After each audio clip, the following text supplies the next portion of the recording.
Welcome to my channel. Isang magandang araw sa ating lahat.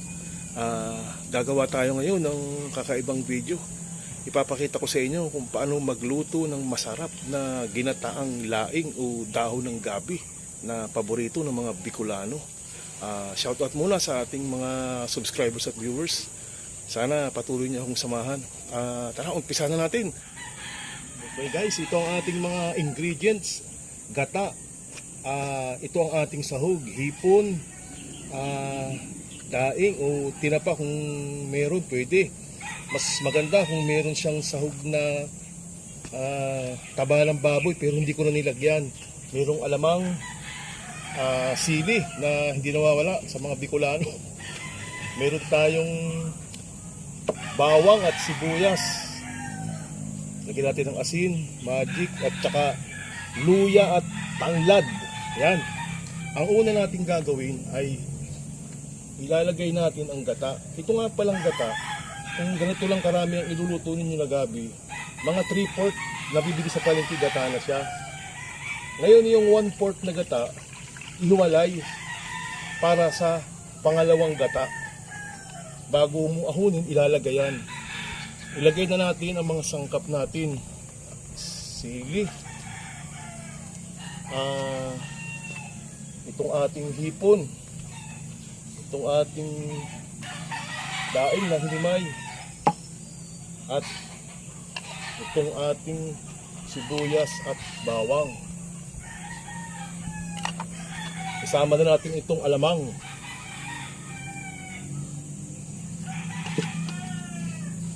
At asin. Lagyan natin ng asin. At magic sarap. Yan. Pansinin nyo guys, hindi ko isinama ang luya, tanglad at gabi at yung isang mangkok na gata. Mamaya natin ilalagay yan pagka nakasalang na tayo, malapit na nating aahunin. Atin ang isasalang sa kalan. Pagkasalang natin sa kalan, kailangan haluin natin siya. I-shake natin para hindi siya humiwalay. Hindi humiwalay yung tubig sa gata. Ganyan lang, halo lang siya hanggang sa kumulo. Hindi natin siya hihintuan ng halo hanggang sa kumulo. Tuloy-tuloy yan natin.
Okay guys, kumukulo na yung ating gata.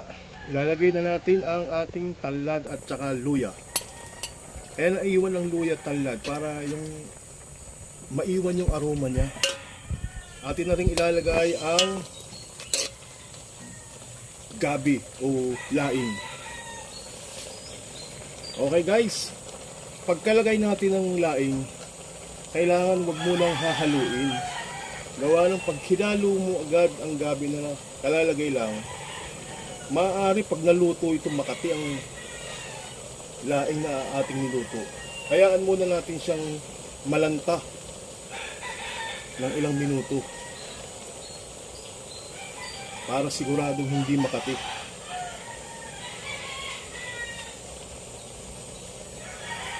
Hintayin lang natin na malanta ang dahon.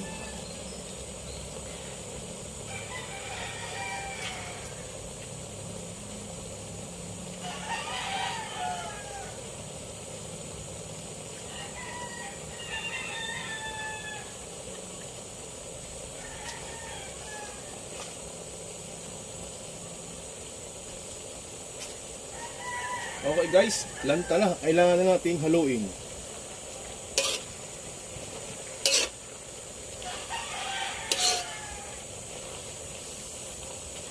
Ito ang sekreto ng masarap na laing.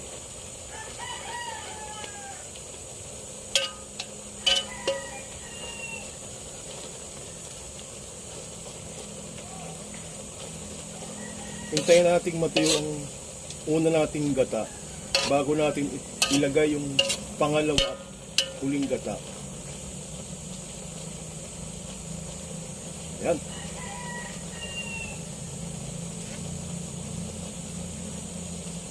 Okay guys, tuyo na yung unang gata natin.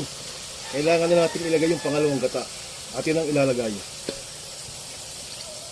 Yan. Pagkalagay ng pangalawang gata, bagyang halu-haluin para yung gata hindi hindi makarang magmukhang tubig. Ayan.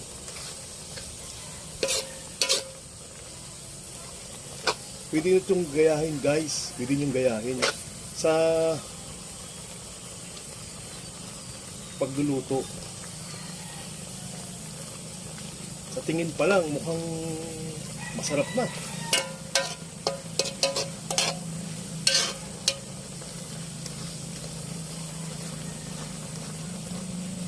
Ayan.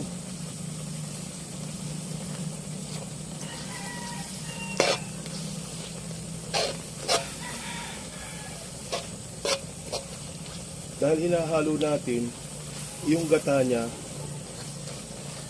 talagang makikita mo magmamantika na yung gigid. Papatuyuin natin ng bahagya.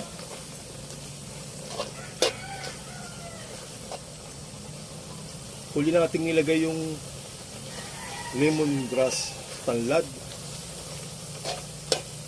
para yung amoy niya maiiwan.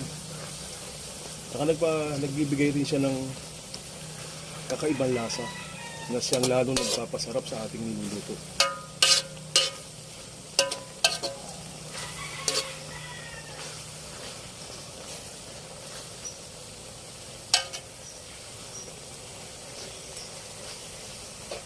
Yan, malapit na nating ahunin.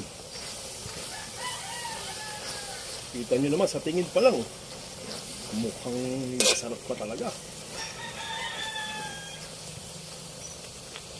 Yan. Patuyuin ko natin ng konti.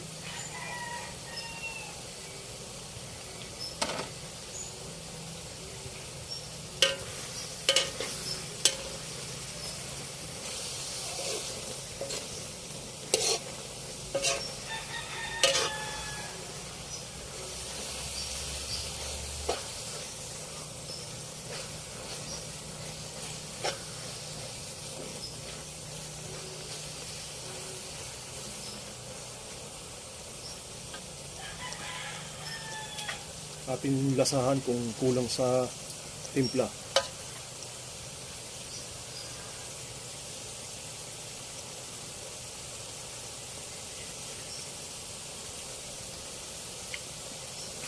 Sakto na guys.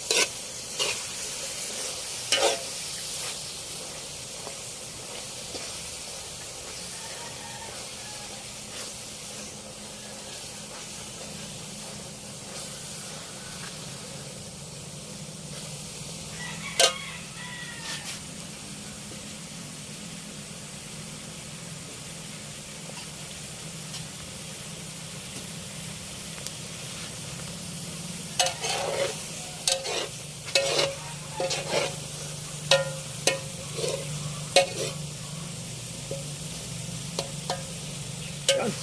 Luto na ang ating laing.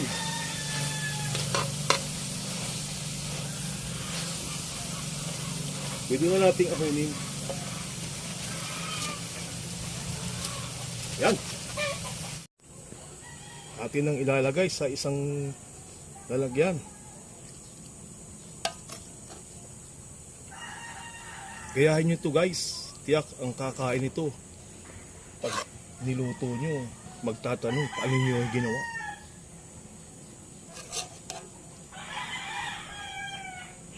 Yan. Sa tingin pa lang, mukhang masarap na. Okay guys, hanggang dito na lang muna. Thanks for watching.